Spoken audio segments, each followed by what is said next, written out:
reflexes like a mongoose on amphetamines. Waving his Wilson wand. Super scintillating and sensational from Sosa. It's tennis near the gods. No mortal may approach. Welcome back to Tennis Near the Gods. I'm Nicholas, joined alongside my brother Alex, and today we're going to be recapping Wimbledon and how it's shaping out the rankings going further this year, and also previewing the 3-250s in Bastad, Umag, and Newport. So to start off, we just saw it in the finals of Wimbledon. Novak Djokovic took the crown 13-12 over Roger Federer. He saved 2 match points in that 12-all tiebreak. Yeah, and that match was such a masterclass from Federer, I thought. The tactics he played, granted, he could have played Djokovic's forehand a little bit more, because Djokovic's backhand is obviously money, and that side's never going to break down. The forehand's a little more suspect.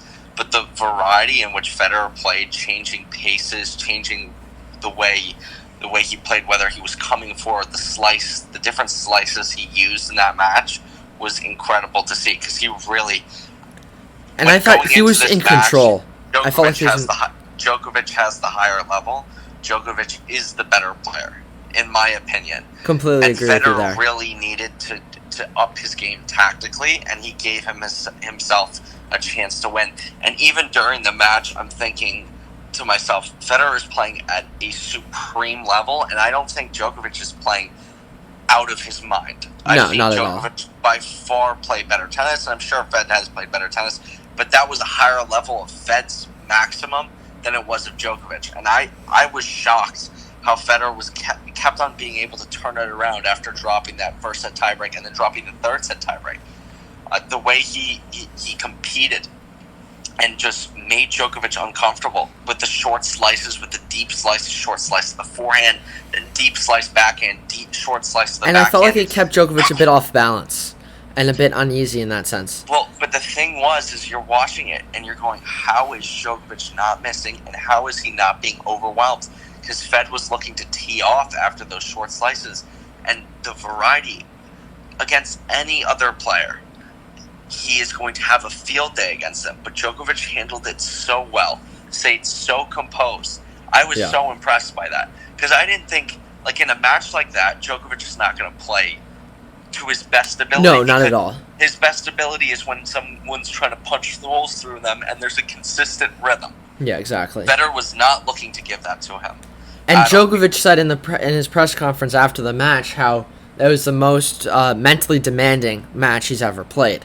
Well, no kidding. I mean, Federer's serve is one of the best of all time. Just because he can spot it up, you can't read it. The way he served, I mean, he was giving Djokovic fits. As I said, Djokovic was not in, let's say, his comfort zone in that match. Like he was in Federer's world, and credit to him for finding a way to manufacture a win there. When the pressure moments came, especially in those tiebreakers, I feel like this is the opposite. The way he comported himself, the entire match allowed him to win those tiebreakers with relative ease. The first one was a lot closer, but just because he gave nothing away. No matter what Federer threw at him, he was like, okay, you're going to have to beat me. You're going to have to beat me. You're going to have to beat me. Just because you're making me uncomfortable, I'm not going to go bananas on the court. Like, you've seen other players, when Djokovic has been uncomfortable, he's gone and like in the semifinals against Team in Roland Garros, he was going bananas. He felt visibly frustrated with all the wind and the conditions, and he just went away in that fifth set. Complete opposite. That situation's a lot different. I mean, hurricane-style winds is different, but when I'll give an example like Roberto. Roberto's not someone, even though he gives him that same ball over and over again, he doesn't like the slow pace of it. Just like when he played Monfils in that wacky and it stays very low final at the U.S. Open, where Monfils was tanking, and then all of a sudden Djokovic couldn't play, like stuff like that, and he loses his mind. But in this match, he realized. He even said in the press conference, as he said, I could not afford to lose my mind. I needed to be composed the entire time in order to have a shot at winning the match, because Federer played at such a high level, and in order to beat him, he needed to be as even keeled as he could, so he could see clearly what was going on. Mm-hmm. And I think Federer, when you're saying how you think Federer would win the breakers, I completely disagree. Federer is someone who does give away points. Djokovic gives away nothing, and in a breaker, I guess I was just thinking more about like the Nadal match, but then I feel like it's just completely different. Each point matters the same. When you're playing service games, each point does not matter the same. No, definitely, if you're definitely. up 40 love and you lose that 40 love point, that point could, even if it goes to 40-30, all those points theoretically don't matter if you end up winning the game. But here, and you're going to play those points differently, but here every single point matters. And I don't, I mean, obviously, Federer, greatest of all time. I'll say that. Yeah. I mean, Djokovic, if he can somehow... If he can get to 20, then... manufacture a lot more Grand Slams and go ahead of Federer, then I think there's a conversation to be had there. But Djokovic is not going to give a single thing away, and Federer gives away points. Even when he's playing at his highest level, he makes errors. He does. And I was surprised that Fed was able to get through Nadal. I thought I wasn't very impressed with Nadal in that semifinal match. I felt like his backhand was very weak. It was very weak, and it wasn't moving through the court. I felt like, especially in that first set, his backhand was landing very short, and Fed was able to attack. Don't understand. Nadal at Roland Garros was in his comfort zone. Oh yeah, no doubt about it. Now he's playing on grass. No, but in the rounds prior, it doesn't matter. I don't care about that. In the rounds prior, his backhand, I thought that was the key for him. You don't understand, Nicholas. You don't understand this. Federer's slice on the grass, he can get away with. The ball's going to stay low. Nadal's going to have to whip that ball up, and Federer can toy with him. Nadal is in Federer's world on grass. If it's on hard court, if it's on clay, then I pick Nadal, because that ball can climb on Fed. He's not going to have as much success with the variety. And also on top of that, the ball would climb on his one-hander too, even if he had to come over it. And here, he's in his element, where the creativity, the shot selection, and the mind games, it's not just bludgeoning tennis on grass. You can't do that. You can't do that, especially against Fed, whose timing is so good, and the way he manipulates the ball. You're not going to have a chance just to freaking unload on every single ball. And also the big thing was the returning from Nadal, standing so far back. Listen, it just, but that's against always Fed, how he returns. No, but especially against Fed, like, it's much tougher to get away from Obviously, you give Fed angles, he's gonna make you pay. But it's the same thing. I think even if he stood up closer, like, yes, Nadal's not the best returner out there. No. He's not. That's somewhere where his game, that's a weakness to him. And again, as you said about his backhand, yes, his backhand wasn't 100%, but it was given fits by Fed. He's playing a guy who's injecting pace into the ball. Like no one he's faced in the tournament. It's on grass, so it's going to be going faster. I mean, you could say balls from behind him. He's going to be playing balls from behind him, and I don't get like.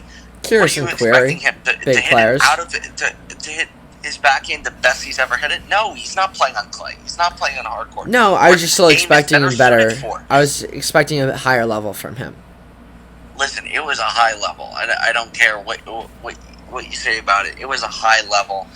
I think Fed got up for that match, obviously, and I was even more impressed how he got up for the Djokovic match, because I thought that was going to be a tough one, because really everyone was like, we want to see Federer. We don't really we don't care about that final afterward. Like, the final's a second thought. It's an afterthought to what's the main thing. Like, it's too bad Nadal. It wasn't in the final. Wasn't in the final, but obviously Djokovic had something to say about that. So that was that on that end.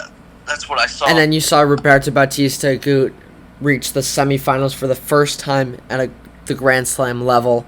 I was really impressed with how he stayed composed against Guido Pella. You could see he was quite nervous a bit. He was a bit tentative, especially returning. He knew that he was going to be able to win that match, I think. But I mean, this is what I'm gonna say about the big three. You can tell the difference. Roberto's in this first semifinal. He played the quarterfinal incredibly. As he said, he never experienced the emotions he had on that court today. And the same thing in the semifinal. Even though he took the second set off of Djokovic and the third set was an absolute war, these guys have another level of focus. They're not human beings. What these guys are doing, their focus level, their intensity level just raises in these moments. Roberto, as much as he is a world-class tennis player, one of the best guys out there, he's going to be top 10, playing a Djokovic in a semifinal on center court at Wimbledon.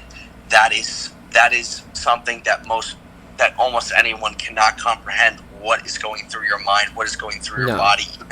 Even if you're a world-class athlete, and what these guys are doing, and the way they can raise their levels, and the way the moment, the situation, the gravity of it all, how they can raise their level in that moment. Like Djokovic, listen, the guy lost to Roberto twice this year. But completely different. Going into that match, that's an afterthought in Djokovic's mind. The way they approach these Grand Slams is different than any other tournament they play. And especially going down the road, reaching the second week, the latter end of it. I mean, you could see it. Roberto's at that level, but in a Grand Slam, in order to beat a guy in best out of 5 sets, and on top much of longer. that, he's bringing his A+++ level. I mean, the third set, Roberto played unbelievable tennis. He hit volleys that I didn't even know he could volley, to be honest. Like, some of the serving volley to win that game point, it was one of the nastiest drop volleys I've seen. Like drop volleys like Benoit Paire does in the first round of like a 1,000. Like that level, like where you're like, dude, this guy doesn't feel any pressure. But this is in the semifinal. And he executed these impossible shots 75% of the time. And then that 45-shot rally. It has to be 100% of the time in that moment. I said this, if it was in a 1,000, I think Roberto maybe wins that match. I really do. Definitely. I think he digs himself out of that match. Just because I don't think Djokovic's intensity level and focus is as heightened as it is. Especially in that third set after that 45-shot rally. Like that, I don't think that happens in a 1,000 best out of 3 set match. But you see it in like Roberto. That first set was a throwaway. That was getting used to the moment, the nerves. Definitely. So already you're set down. And then Djokovic's level just improved from set to set, and that's just so hard to deal with. And what these guys do, their serves get better and better and better as the matches go on. Their returning gets better and better and better. Like, it's what these guys are doing. You see why they're not losing, and how they've made these comebacks is because they are mentally so far superior to these other guys. Not on top and with that experience. It's not and even being there and just being there. It's also just they're a different breed. Yeah. I mean, Roberto is an absolute animal. The guy's going to be top 10. He has that level in him just because he's so relentless. And this is huge for him. He's got a chance to make the O2 this year. This guy made Karen Khachanov look like a fool. Karen Khachanov just bailed out of that match in the third set because he couldn't handle that. And same thing with Paire. But then on top of that, you see the exact same thing happen with Djokovic and Roberto. Yeah, Roberto, fourth set. Some guy's so disciplined. He's so disciplined, doesn't lose focus. And against Djokovic, he takes it to another level. Mm-hmm. He took it to another level where... And he did his best as he could in the second and third set. He's even that more focused. And it's like, you're outclassed at that point. You really are. It's so special what we're seeing. Because, to be honest, when you look at the younger crop of players, you're not going to see domination like that. At least for a long time, in my opinion. I mean, granted, maybe who knows? I feel like FAA, Felix Auger-Aliassime might. Does not have... No. You don't think so? No, God, no. He's still 18. No. Still, when you think about what Rafa Nadal did when he was this age, like, it's different. Well, breed. Auger-Aliassime was ahead of Djokovic, Andy Murray, and Fed. Listen, we could all be proved wrong, but still, you can't. I don't think anyone else. No Zverev, no Thiem, no Tsitsipas. I think the only shot is from Auger-Aliassime. And when you look at... they obviously, listen, they have the tennis capabilities. Zverev, definitely. Thiem, definitely. It's mentally. Yeah. It's different. It's a different level. So I mean, this Wimbledon was so awesome to see just because you have you have the big three in the semifinals. And I kind of like it with like this slower court. It's like it's less grass. It's less ability to upset. Federer just proved it was grass after all, in my opinion. It was grass. Yeah, no, it's always going to be grass. No, or not, it was grass. But like, there's less. So that being said, that's our recap for Wimbledon. So now the rest of the season is we're moving into the hard court swing. Except this week, you've got a couple one grass court tournament in Newport, Rhode Island, where the Tennis Hall of Fame is. That's the last grass court tournament of the year. Then we got 2 more weeks of clay. Yeah, we have a two clay court tournaments this week in Umag and Bastad. But I think it's going to be really Bastad. I think it's going to be really interesting. Zverev and Coric this year. I mean, I feel like they really have to turn their season around, especially Zverev. Obviously, they're young. They will. So let's run through the draws right now. All right, let's go through. We'll start off with Newport. You have your 1 seed John Isner. Adrian Manarino's your 2. He's crafty on the grass. Jordan Thompson's your 3. Ugo Umber's your 4. He had the nice little run that he did in Wimbledon. John Isner just was playing some hard court match tonight for like the USTA Tennis League. So he hasn't been playing a ton on the grass. He definitely has had a short year. I mean, he lost in the second round to Mikhail Kukushkin in 5 sets. Yeah, so even though he's the 1 seed, I don't think he's going to... And I feel like, I've got Jordan Thompson taking the title here. I could see Jordan Thompson or Manarino. I see the bottom draw. I think Thompson, just because I trust the guy, because I trust him much more disciplined. He's such a professional, so relentless. Like week to week, he's gonna produce a high level. And I loved how he played Nick Kyrgios in that first round encounter. He was so disciplined. He knew exactly what he wanted to do. He was moving Kyrgios around. He was trying to make Kyrgios get tired. Just push him to the brink of where he just wanted to just quit and just stop playing. Listen, I think let's move to the clay because I'm not a big fan of the grass. And it's just not going to say much about the next year. So Umag, last year, Marco Cecchinato, used to be one of my favorite players, won this tournament. He's now the 5 seed. Used to be. What happened? Listen. He started losing? Once he started losing, I'm a fair weather fan, I must admit it. I am. I still love his forehand, I just don't love his fight as much. You know? Oh, what does that say about Basilashvili?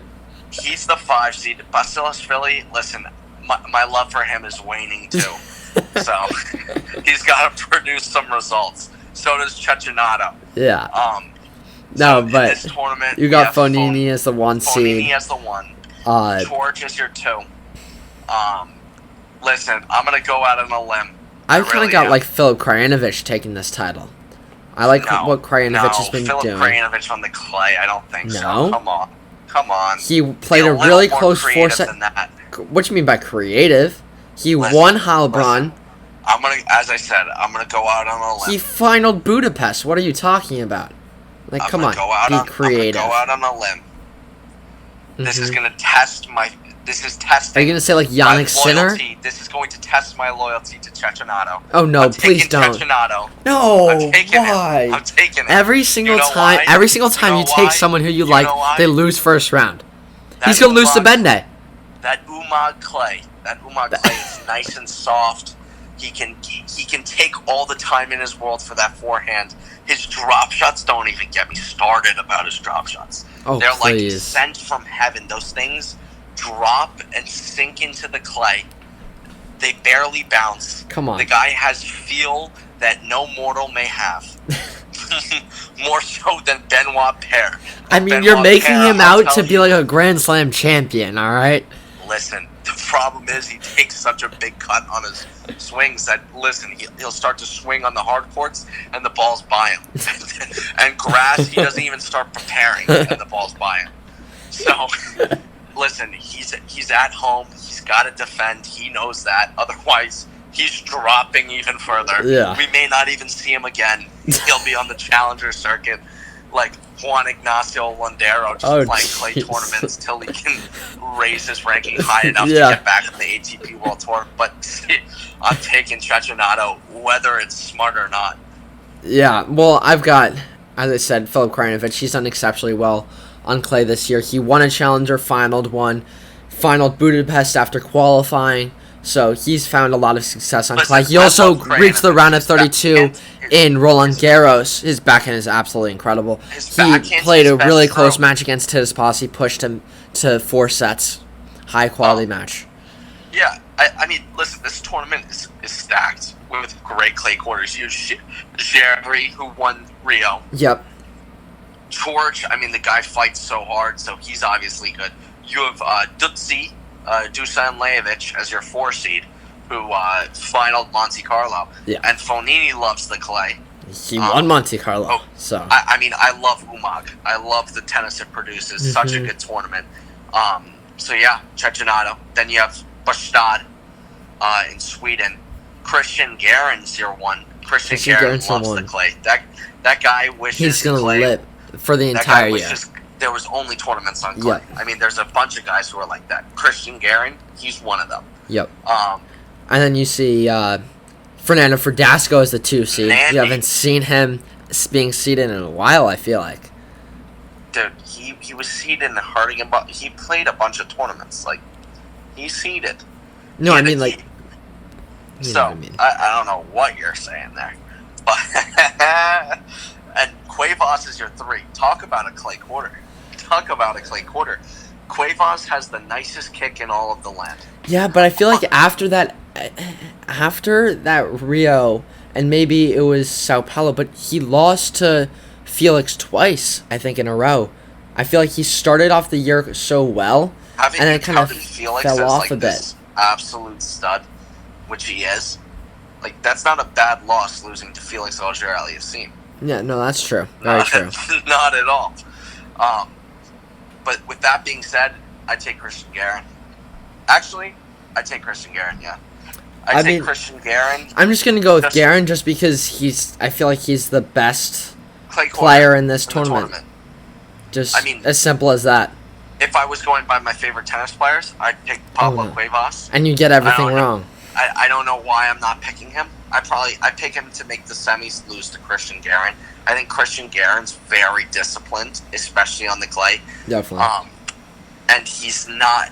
He does have it. His game will transition to the hard courts for sure.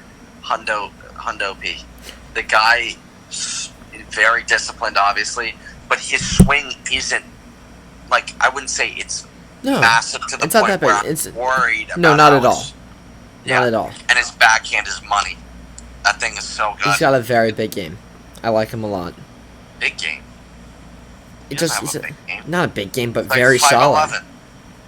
He's 5'11", but he's a big. and, He's like, built. stocky. Yeah, very I mean, stocky. obviously, all these guys 6'1", are not big, but, 5'11". like, Big difference. But He's he's stocky. won 2 titles on clay already this year, so very impressive This is from going to him. be a third. I It's gonna know be it. a third. I have a If feeling. you know it, all right. And that's that. That's tennis near the gods for you. Well, and Thank then you guys for listening. Appreciate the support. We'll be at you guys next week. Thank you very much. And thanks for playing. Good luck in the back draw.